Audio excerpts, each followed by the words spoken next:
Report कल के times of India में आई है जिसपे बहुत बड़ा हंगामा हो गया कि इतना बड़ा फ्रॉड किया गया है, इतना बड़ा घोटाला है। तो मैं आप नहीं मानोगे पत्रकार महोदय जी कि अगर कोई जर्नल इस तरह की मेडिकल कैटेगरी में पेंशन आता है तो उसकी पेंशन 2,52,000 रुपये प्लस डीए है एक मंथ की, पर मंथ की।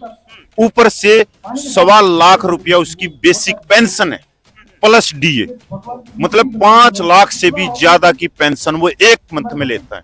और वहीं पर जो जवान भाई हैं जिन्होंने बॉर्डरों के ऊपर गोलियां खाई हैं, छातियों पे खाई हैं, देश की रक्षा करने के लिए, जिनके दोनों हाथ नहीं है, पैर नहीं है, आंखें नहीं है, आप यकीन नहीं मानोगे हमारे ऐसे ऐसे जवान हैं जो बिल्कुल बिस्तर के ऊपर है। जिस तरह से कोई लकवा लग जाता है ना, उस तरह से चमचों के सारे उनके बच्चे पानी पिलाते हैं। वो टॉयलेट भी बिस्तर के, जर्नल का जो शरीर है वो हीरे और चांदी और जवाहरात का है, और एक जवान का शरीर जो मिट्टी और लोहे का है। ये सीएजी की 3 अप्रैल को कश्मीर से लेकर कन्याकुमारी तक, मणिपुर से लेकर जैसलमेर तक सभी पूर्व सैनिक, तीनों सेनाओं के पूर्व सैनिक अपने अपनी डिस्ट्रिक्ट में संविधान के दायरे में शांतिपूर्वक जुलूस मार्च निकालते हुए माननीय कलेक्टर को, माननीय राष्ट्रपति, माननीय प्रधानमंत्री, माननीय रक्षा मंत्री के नाम मांग पत्र देंगे। अगर आप उस दिन जो ताकत दिखेगी ना सर, जो पूरे सैनिकों को, अरे ऐसा पहली बार होगा। आपने इस देश के अंदर जुलूस मार्च आंगनबाड़ी कार्यकर्ताओं को देखे होंगे, किसानों को देखे होंगे, कर्मचारियों को। नमस्कार, मैं हूं आपके साथ गौरव राजेंद्र और आज मौजूद हैं जंतर मंतर पर, जहां पर पिछले कई दिनों से, कह सकते हैं 38 से भी ज्यादा दिन हो गए, और फौजी 1 रैंक 1 पेंशन को लेकर यहां पर बैठे हुए हैं। तमाम जो विसंगतियां हैं उसको लेकर सरकार से मांग है, अपील है। अभी तक जो है उनकी भाषा में अगर मैं बोलूं तो अपील है, लेकिन सरकार के साथ साथ अधिकारी, फौजी, अफसर जिस तरीके से अफसरशाही दिखाते हुए नजर आते हैं, उन सभी विसंगतियों को लेकर बात करेंगे। कपिल फौजी हमारे साथ मौजूद हैं।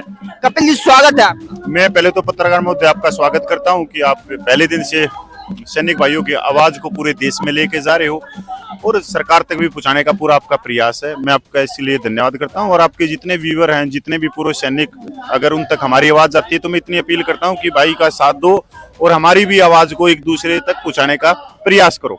जी बहुत शुक्रिया, लेकिन सवाल सबसे बड़ा यही है, OROP 2 की तो मांग हो ही रही है, लेकिन एक और रिपोर्ट सामने आई है। पिछले दिनों एक रिपोर्ट टाइम्स नेटवर्क में छपी हुई थी CAG को लेकर, कि किस तरीके से डिसेबल्ड पर्सन के जो है उनकी किस तरीके से मांगों को लेकर उनकी जो पेंशन है उनको खाया जाता है, किस तरीके से बड़ा झोल हो रहा है। क्या कुछ है, इस पर पर्दा साफ कीजिए इसको। सर, ये सीएजी की रिपोर्ट कल के टाइम्स ऑफ इंडिया में आई है जिसपे बहुत बड़ा हंगामा हो गया कि इतना बड़ा फ्रॉड किया गया है, इतना बड़ा घोटाला है। तो मैं आपको थोड़ा सा पीछे लेके चलता हूँ। इसकी एक रिपोर्ट 2014 में एक मेजर जर्नल ने DGMO को लिखी थी, जो एक मेडिकल की ब्रांच है हमारे को। तो उन्होंने उस समय इशारा किया था कि जो लास्ट में जो फुल सर्विस में प्रमोशन लेते वक्त वो कभी अनफिट नहीं होता, वो कोई भी कर्नल है, जर्नल है, और जब वो रिटायरमेंट होता है तब वो अनफिट हो जाता है। उसको कोई खुजली हो जाती है, फंगस हो जाती है, कुछ मतलब इस तरह की शुगर हो जाती है, हार्ट अटैक की है, कोई बाईपास है, मतलब अलग अलग तरह की। तो इसको समझने के लिए ये है कि जब वो रिटायरमेंट होके और वो डिसेबिलिटी पेंशन लेता है तो आप यकीन नहीं मानोगे पत्रकार महोदय जी कि अगर कोई जर्नल इस तरह की मेडिकल कैटेगरी में पेंशन आता है तो उसकी पेंशन 2,52,000 रुपये प्लस डीए है एक मंथ की, पर मंथ की। ऊपर से 1.25 रुपया उसकी बेसिक पेंशन है प्लस डीए, मतलब 5 लाख से भी ज्यादा की पेंशन वो एक मंथ में लेता है। और वहीं पर जो जवान भाई हैं जिन्होंने बॉर्डरों के ऊपर गोलियां खाई हैं, छातियों पे खाई हैं, देश की रक्षा करने के लिए, जिनके दोनों हाथ नहीं है, पैर नहीं है, आंखें नहीं है, आप यकीन नहीं मानोगे हमारे ऐसे ऐसे जवान हैं जो बिल्कुल बिस्तर के ऊपर है। जिस तरह से कोई लकवा लग जाता है ना, उस तरह से चमचों के सारे उनके बच्चे पानी पिलाते हैं। वो टॉयलेट भी बिस्तर के ऊपर करते हैं। उनके पीछे 2 आदमी हमेशा परिवार के रहते हैं। वो पर मंथ जो डिसेबिलिटी पेंशन है वो 18,000 रुपये लेते हैं। तो पत्रकार महोदय, मेरा पहला सवाल तो आपसे ही है कि आपकी आंखों में और मेरी आंखों में कोई फर्क है क्या? आप पत्रकार हो, मैं एक पूर्व सैनिक हूँ। आपके हाथ हैं जिससे आपने माइक पकड़ रखा है, मैंने उस हाथ से मोबाइल पकड़ रखा है। आप मेरा मोबाइल पकड़ सकते हो, मैं आपका माइक पकड़ सकता हूँ। तो मतलब एक जो आर्टिकल 14 बोलता है, जो बाबा भीमराव अंबेडकर का संविधान बोलता है कि भेदभाव नहीं होगा, तो ये भेदभाव हुआ कैसे कि एक जर्नल का जो शरीर है वो हीरे और चांदी और जवाहरात का है, और एक जवान का शरीर जो मिट्टी और लोहे का है। ये सीएजी की रिपोर्ट के ऊपर मैं इतना भी कहना चाहता हूं कि सबका सैनिक संघर्ष कमेटी ने इसको बहुत बड़े लेवल पे भी उठाया। इस सीएजी की जब ये रिपोर्ट बाहर आई थी 2018 में, टाइम्स ऑफ इंडिया और बहुत सारे न्यूज अखबारों ने इसको बहुत गंभीरता से लिया था, और उस समय बताया था कि पिछले 8 साल में 2000 फेक डिसेबिलिटी लेके निकले हैं रिटायर्ड ऑफिसर। और मेरे वीडियो है, 3 साल पुराना वीडियो भी है मेरे, गूगल पे आप ढूंढोगे। उस समय हमने केंद्र सरकार को भी जगाया था कि केंद्र सरकार 18-18 घंटे काम कर रही है, तो वह कर क्या रही है, ये भ्रष्टाचार हुआ कैसे। सर ये देखो ना, एक तो रक्षा बजट की गवाही देते हैं, रक्षा बजट है, पे पेंशन पे जा रहा है। अरे जवानों को क्या मिल रहा है उस रक्षा बजट में से? आप ऊपर भी तो लेवल में देखो, आप 18 घंटे काम कर रहे हो, तो 18 घंटे में ये चोरियां हो कैसे रही हैं? और मैं धन्यवाद करता हूं केंद्र सरकार का जो सीएजी की रिपोर्ट वो लेके आई, जिससे आज इस सीएजी की रिपोर्ट पे सर पूरा हंगामा हो रहा है। और सबसे बड़ी बात, ये धरने को आज हमारे इस सीएजी की रिपोर्ट जो आई है, हमारे इस धरने को, हमारी जायज मांगों को आज स्टैम्प मारती है, और वो मारती है केंद्र सरकार कि ये धरना जायज है।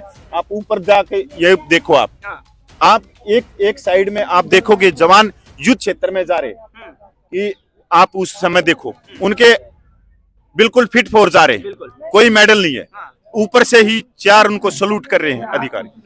और जब वो युद्ध जीत के आते हैं, जब दुश्मन की छाती में तिरंगा को गाड़ के और पूरे देश की रक्षा करने के लिए, और जब वो वापिस आते हैं तो इस पूरे देश में तो खुशियां बनाई जाती हैं, पर जब वो वापिस आते हैं तो कुछ कंधों पे होते हैं, कुछ वो घोड़ियों पे होते हैं, कुछ रिक्शा के अंदर होते हैं, किसी का हाथ नहीं है, किसी का पैर नहीं है, किसी के दोनों ही हाथ नहीं है,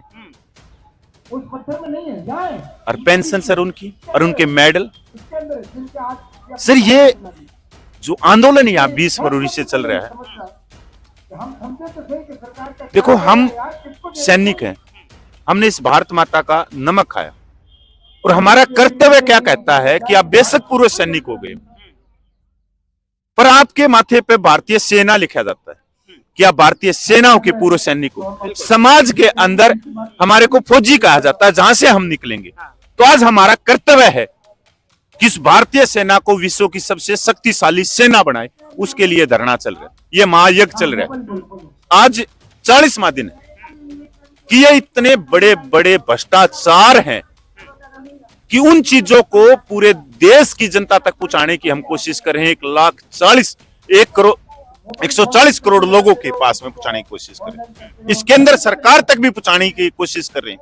और जो सफेद कुर्ते पजामे पहन के जो लोकतंत्र के मंदिर में बैठते, उन तक भी पहुंचाने की कोशिश कर रहे हैं कि ये गलत है, ये गलत है, ये गलत है।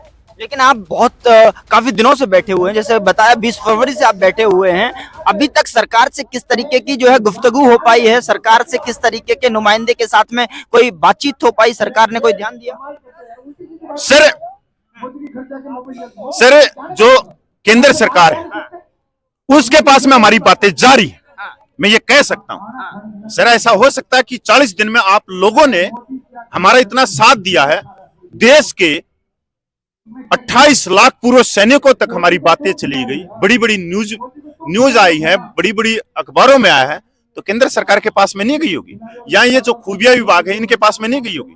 आज तक हमने अपने मंच से कभी आलोचना नहीं करी है किसी की। हमने क्यों नहीं करी है? क्योंकि सर हो सकता है सरकार के पास में बातें नहीं गई होगी 75 सालों में, और हम भी कहते हैं कि 75 सालों में एक दीवार बनाई गई, और वो दीवार इतनी सख्त बनाई गई कि कंकर ईंट सरिये डाल के बनाई गई, और उस दीवार के पीछे जो 97% जो तीनों सेनाओं में है वो जवान रैंक है, जेएसओ रैंक है, जो बॉर्डरों पे सबसे पहली पंक्ति में जाके दुश्मन से लोहा लेता है, छातियों में गोली खाता है वो जवान जेएसओ। पीठ पे नहीं खाता सर, पर उस दीवार को इतना बड़ा बनाया गया कि जो 70 साल की जो राजनीतिक है, जो ये मीडिया है, उनको सिर्फ ये दिखता है कि सेना में जो रिटायर्ड हैं, जो अधिकारी हैं, वही सेना में, जवान कोई है ही नहीं। तो उसी चीज को हम लेके जा रहे। पे पेंशन की तो बात ही मत पूछो सर, बहुत ज्यादा भेदभाव है। अशोक भाई एक मिनट, ये जो धरना है किस दिशा की तरफ जा रहा है? क्या आप जो शांति सब्र का बांध कब तक किस तरीके से सर ये बहुत बड़ी कॉल है, कुछ नहीं है। यहाँ से हम जब तक बैठे हैं, आप लोगों ने जो सैनिक भाई को पता ही नहीं था, जब देश को पता ही नहीं था, देश के नेताओं को पता ही नहीं था कि सैनिकों को पिछले 75 सालों में हुआ क्या। अगर एक दिन हम बड़ी कॉल करके, एक दिन बड़ी जनसंख्या दिखा के रामलीला ग्राउंड में हम 1 लाख पूर्व सैनिकों को इकट्ठा करके शाम को जाके घर पे सो जाएंगे चाय पी के, इससे नहीं होगा सर। इतिहास गवाह है, इतिहास ये कहता है कि लंबे आंदोलन चलते हैं।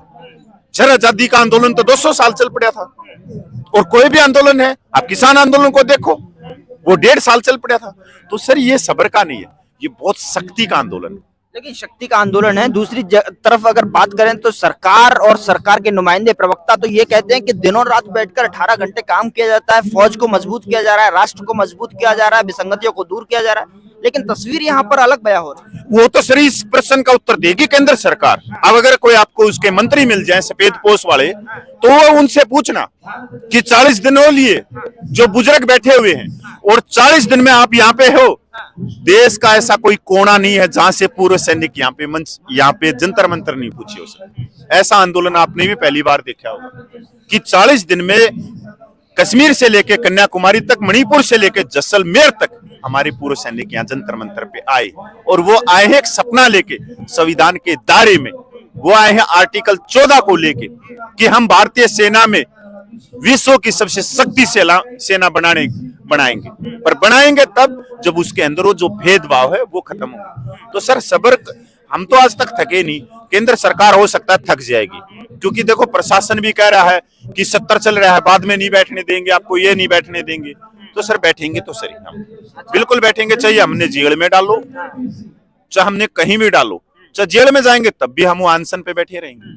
हम कोई मांग ही नहीं लेके आए सर, हम तो ये सपना लेके आए हुए कि भारतीय सेना विश्व की सबसे शक्तिशाली सेना बने। तो हमारी कोई मांग नहीं, हम पैसा नहीं मांग रहे सरकार से कि हमारे को बोरिया भर भर के दो। हम ये कह रहे कि भेदभाव बंद कर दो। आपको यकीन नहीं होगा, भारतीय सेनाओं में माननीय रक्षा मंत्री, माननीय राज्य रक्षा मंत्री लोकसभा के 70 में प्रश्नकाल में कहते हैं कि पिछले 8 सालों में 1100 जवानों ने आत्महत्या कर ली, तब भी देश को कोई फर्क नहीं पड़ता, न नेशनल मीडिया को फर्क पड़ता है। उससे ज्यादा जो शहीद होती है ना सर, उससे ज्यादा तो आत्महत्या कर जाती है। तो अब आपका जो है अगला कदम क्या होगा? जिस तरीके से आगे देख रहे हैं, आगे की रणनीति किस तरीके? सर आगे की रणनीति 3 अप्रैल की आप देखना, 3 अप्रैल को कश्मीर से लेके कन्याकुमारी तक, मणिपुर से लेके जैसलमेर तक सभी पूर्व सैनिक, तीनों सेनाओं के पूर्व सैनिक अपने अपनी डिस्ट्रिक्ट में संविधान के दायरे में शांतिपूर्वक जुलूस मार्च निकालते हुए माननीय कलेक्टर को, माननीय राष्ट्रपति, माननीय प्रधानमंत्री, माननीय रक्षा मंत्री के नाम मांग पत्र देंगे। अगर आप उस दिन जो ताकत दिखेगी ना सर, जो पूरे सैनिकों को, अरे ऐसा पहली बार होगा। आपने इस देश के अंदर जुलूस मार्च आंगनबाड़ी कार्यकर्ताओं को देखे होंगे, किसानों को देखे होंगे, कर्मचारियों के देखे होंगे, पीटीआई के देखे होंगे, अध्यापकों के देखे होंगे, शिक्षा मित्र हो गए, अलग अलग बहुत सारे। पर पहली बार इस देश में पूर्व सैनिक 3 अप्रैल को पूरे देश में जितनी हमारे अंदर, जितनी है पुणे 765 के करीब पूरे देश में डिस्ट्रिक्ट है, सभी में जोर शोर से तैयारियां चल रही। ये खूबिया रिपोर्ट बोल रही। और ये आंदोलन को पूर्व सैनिक अपना आंदोलन लेके चल रहे कि अभी नहीं तो कभी नहीं। हमने बहुत साल हो गए, 75 साल हो गए, अगर अब की बार आवाज गई है तो इस आवाज को किसी भी तरह से दबने नहीं देना। पूरे देश के सैनिक जंतर मंतर पे निगाहें लगाए हुए, जंतर मंतर तो सर यहां से तो आवाज उठती है जो पूरे देश में जाती है, जिसका पालन हो रहा। तो वो चीजें सर पूरे देश में, और 3 अप्रैल के लिए हमने भी जी जान एक कर रखी है सर। और मेरे जितने बुजुर्ग सैनिक हैं जिनसे चला फिरा नहीं जाता सर, वो भी बढ़ चढ़कर हिस्सा ले रहे हैं। जिनसे चला फिरा नहीं जाता, जो बीमार हैं, जो बिल्कुल नहीं चल फिर सकती, वो अपनी गाड़ियों में जा रहे हैं, बाइक पे बैठ के सर गांव गांव में जा रहे हैं। सर एक शक्ति आई है पूर्व सैनिकों में, और मैं इतना कह सकता हूं हमारा तो जो सैनिक होता है ना सर, वो चाहे 90 साल का वो जवान ही रहता है, क्योंकि सर हमने इस देश की रक्षा करने के लिए हम बॉर्डरों पे खड़े हुए। बहुत बहुत शुक्रिया। तो आपने देखा कि किस तरीके से कपिल फौजी और तमाम जो फौजी हैं वो 3 तारीख को लेकर चिता रहे हैं शांतिपूर्ण तरीके से। पूरे देश भर के यहाँ पर पूर्व सैनिक जुटेंगे और शांतिपूर्ण तरीके से एक अलग रूप उस दिन पूर्व सैनिकों का देखने को मिलेगा। फिलहाल इस रिपोर्ट में इतना ही। नमस्कार।